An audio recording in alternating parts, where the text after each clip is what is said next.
अस्सलाम वालेकुम दोस्तों, मैं हूं खालिद रजा और आप देख रहे हैं रजा इलेक्ट्रॉनिक्स यूट्यूब चैनल। दोस्तों यहाँ पे हमारे पास इंस्टेंट गीज़र रिपेयर होने के लिए आया हुआ है और अक्सर इसमें ये फॉल्ट आता है कि जब हम इसे गर्मियों में बंद कर देते हैं और सर्दियों में चलाते हैं तो ये गीज़र ऑन नहीं होता है। दोस्तों ये एक कॉमन फॉल्ट है। ये भी गीज़र इसीलिए हमारे पास आया है कि ये गर्मियों में बंद किया गया था और अभी ये ऑन नहीं हो रहा है और इसे हमने ज़्यादा कुछ नहीं किया है, सिर्फ खोला है। तो ये अंदर देखें, यहाँ पे आप देख सकते हैं, यहाँ पे देखें इसकी सेल को हमने निकाला है। ये अंदर साइड भी जंग लगी हुई है और बाहर भी इसी तरह का हालत है। होता ये है दोस्तों, यहाँ पे हमारे पास 1.5 वोल्ट का सेल होता है। अब ये सेल जो है आगे करंट पास नहीं करता है।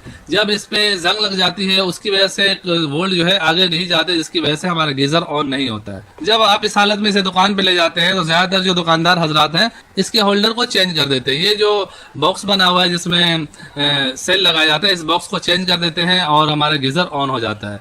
ये देखें, ये बॉक्स है। अक्सर दुकानदार हजरात इसमें इस बॉक्स को निकाल के नया बॉक्स लगा देते। दोस्तों आमतौर पे गीजर में जो है सेल के होल्डर का ही फॉल्ट देखा जाता है और इस फॉल्ट को आप बगैर इस होल्डर को चेंज किए भी कर सकते हैं। इससे पहले हम इस गीजर को ऑन कर रहे थे तो ये गीजर ऑन नहीं हो रही थी, तो हमने इसके होल्डर को चेंज किए बगैर इसी होल्डर को काबिल इस्तेमाल बना दिया है। यहाँ पे पहले हमने चंद कतरे ऑयल के दिए हैं और उसके बाद जो है हल्का हल्का ग्रीस लगा दिया है।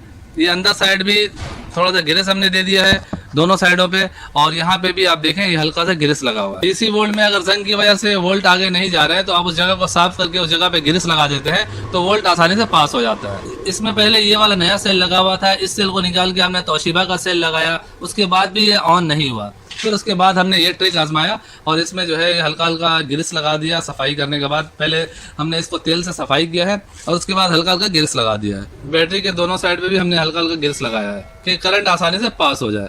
अब हमने क्या करना है, इस बैटरी को लगा देना है। हमने इन दोनों बैटरी को लगा के बॉक्स को इस तरह से बंद कर देना है और अब इसे चेक करना है।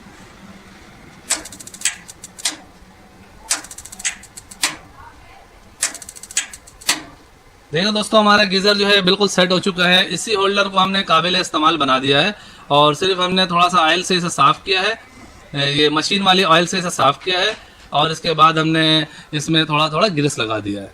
बस ये इतना सा काम किया है, होल्डर हमने चेंज नहीं किया है। हमने होल्डर चेंज किए बगैर ये काम कर लिया है। दोस्तों जब भी गीज़र को आपको चेक करना हो तो गीज़र को आप इस तरह से उल्टा करके चेक करेंगे। अगर आप इसे सीधा करके इस बटन को ऑन करेंगे तो गीज़र सही भी होगा, उस सूरत में भी ऑन नहीं होगा। ये देखें, मैं इसे सीधा करने जा रहा हूँ। सीधे हालत में जब तक पानी इसके अंदर इन नहीं होता तब तक ये गीज़र ऑन नहीं होता है। ये देखें, मैं इस बटन को ऑन कर रहा हूँ। तो जब तक इसके अंदर पानी नहीं जाएगा इसका सेंसर ऑन नहीं होगा और ये गीज़र काम नहीं करेगा। तो हमें चेक करने के लिए गीज़र को उल्टा करना होता है।